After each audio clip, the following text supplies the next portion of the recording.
Hello and welcome to the Ski Racing Podcast Extra with me, Ed Drake. I'm here at Ski Bartlett's, joined yet again by ski expert Tord Nilsson. We're here to discuss the men's and women's parallel from Lech in Austria.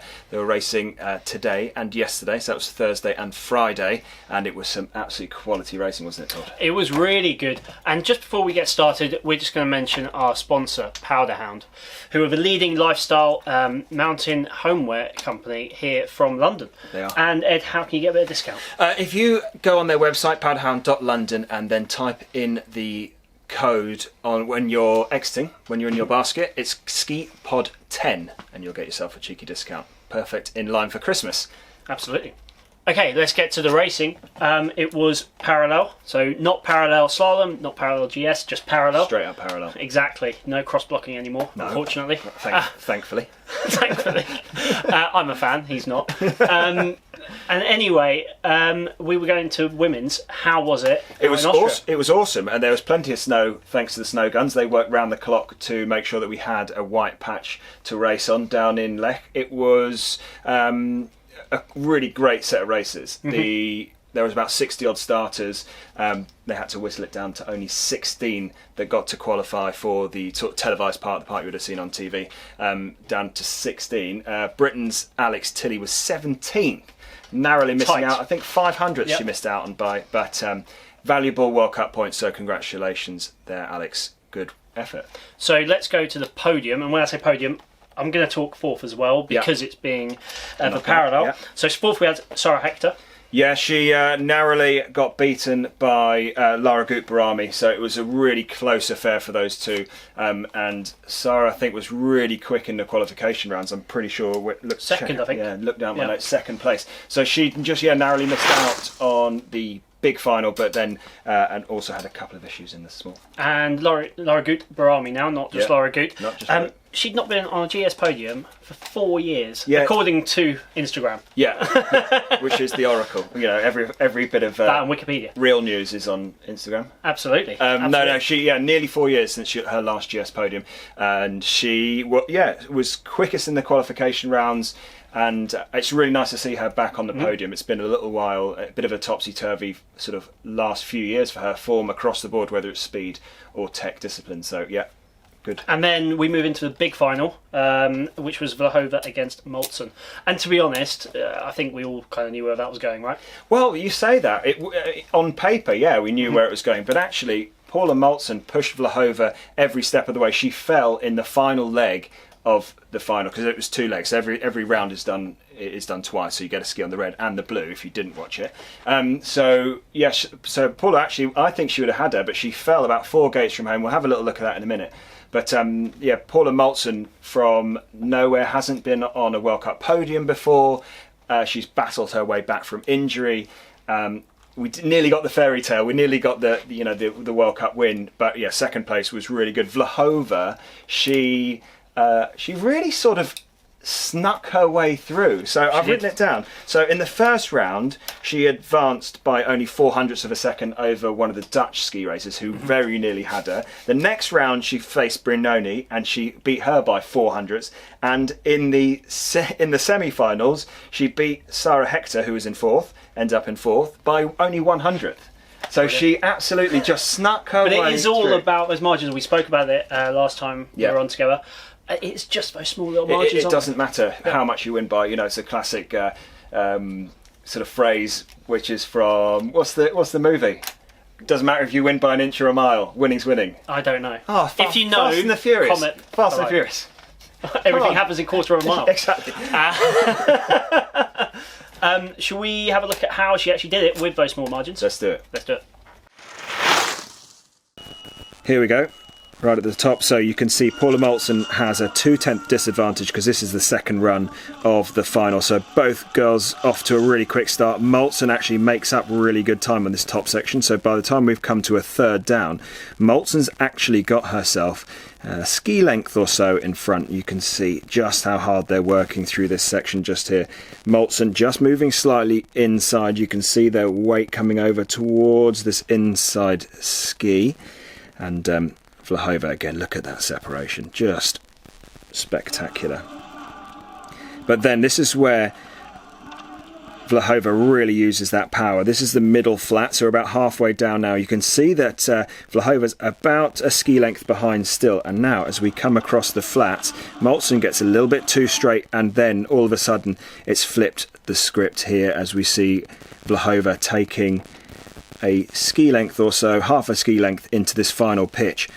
But just watch, she just comes round this next turn. Vlhova sets up over this little bit of roll. She's got a bit more of the turn done above the gate, and it's absolute neck and neck. Moltzen gets catapulted up into the air, so she's lost snow contact just over here, and that's part of her issue, that she comes a cropper lower down. Vlhova, you can see, nice and solid with that outside positioning. She's not panicking with what she's doing there. She's just moving the way over and onto this outside ski. So Moltzen gets pinged out of that turn, loses that contact, and then is in panic mode. And panic mode means moving that body weight inside.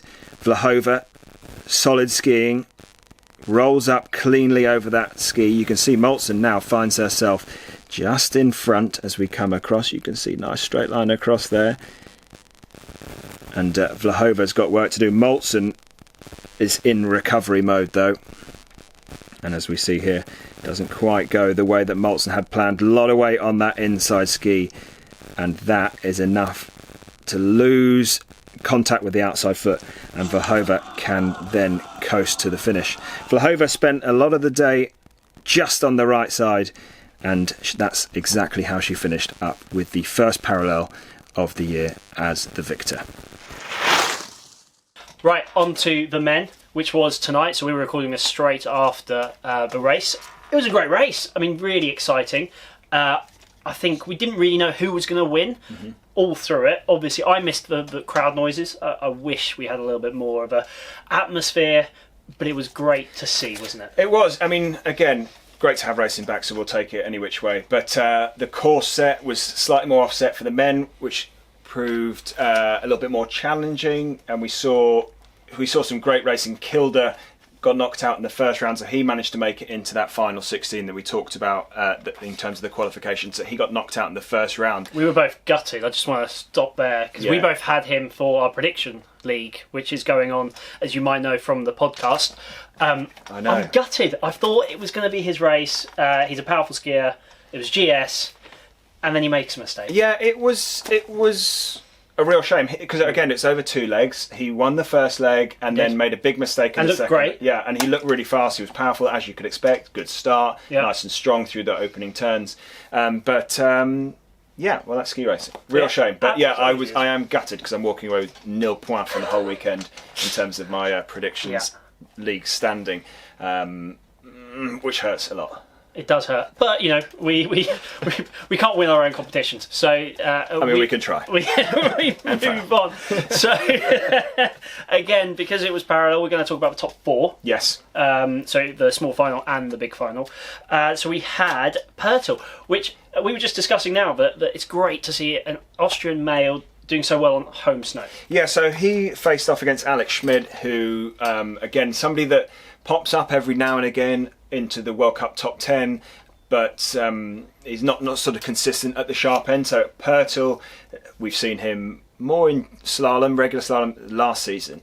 So it was quite interesting to see sort of 2, not less favourites, I can't think of what the right terminology is, but you know, 2 guys slightly outsiders. Yeah, outsiders probably is more fair to say, to come in. But you're right, Austrian home snow, could have done with the crowd, would have just maybe. I think that would have really kind of egged him on a little bit more, right? But some really good racing. You know, Schmid looked solid from the get-go. He was ranked 3rd through the qualification round, so he was no sort of stranger to this setup and to how this operates. So I'm sure he'll be a little bit frustrated that it didn't go better, but picked up a podium nonetheless. Absolutely. And then going on to the big final, which I mean, I've got to say, it was the 2 favourites that kind of were there. Kristoffersen versus Pinturault.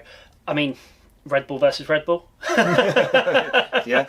You know, it's the big guys. And it was a great final. It was tight. It was exciting. Yeah. It was everything that we wanted it to be. Yeah, I mean, it was true to form. If you looked at the form book going in for a GS, you would say that those 2 are probably the strongest consistently on men's GS tour. So, it was interesting, wasn't it? The big final, 2 of the biggest names. The small final, two outsiders. Yeah. I think it was very open. I think in reality through the whole of the men's sort of in the final stages, we had a few sort of high bibs come in and make it into the sharp end of the competition. But in general, I thought they both skied really well. Christopherson was much better out the start than I thought he would. He struggled in years gone by at this sort of drop gate scenario for the starts of these parallels, but he skied really well in the end. But Pinturault is come synonymous with being consistent, and he was. He barely put a foot out of turn, and that's what got him the win, and he deserved it. Yeah, and actually, when you're looking at parallel, it's a short amount of gates. Consistency is how you win it. Yeah. I mean, we spoke about with Vlhova, fine, small margins, but it was consistently small margins, and that's how you're going to win it. And I think we'll see that, all throughout, when we have other parallel races. Absolutely. That's how you win it. Absolutely. Shall we have a look at how he won it? Yeah, let's have a look at that winning run. Let's do it.